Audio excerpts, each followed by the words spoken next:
लौका भात अथवा नहाए खाए ये 4 दिवसीय छठ महापर्व का पहला दिन होता है। नहाए खाए का महत्व। ये दिन छठ पूजा की शुरुआत का प्रतीक है, जहां व्रती स्नान कर शरीर और मन को शुद्ध करते हैं। भक्त लौकी और चने की दाल से बना सात्विक भोजन ग्रहण करते हैं, जिसे लौका भात की कहते हैं।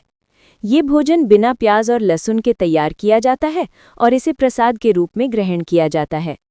इस दिन से व्रती छठ के कठोर नियमों का पालन शुरू कर देते हैं।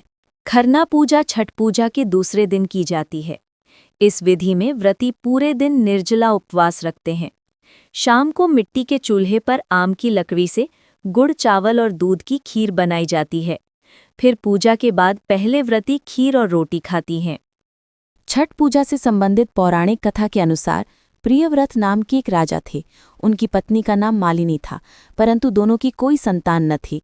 इस बात से राजा और उसकी पत्नी बहुत दुखी रहते थे। उन्होंने एक दिन संतान प्राप्ति की इच्छा से महर्षि कश्यप द्वारा पुत्रेष्टि यज्ञ करवाया।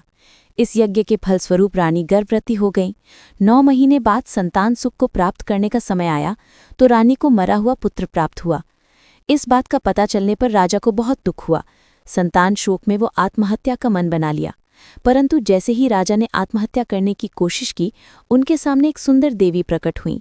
देवी ने राजा को कहा कि मैं षष्ठी देवी हूँ। मैं लोगों को पुत्र का सौभाग्य प्रदान करती हूँ। इसके अलावा जो सच्चे भाव से मेरी पूजा करता है, मैं उसके सभी प्रकार के मनोरथ को पूर्ण कर देती हूँ।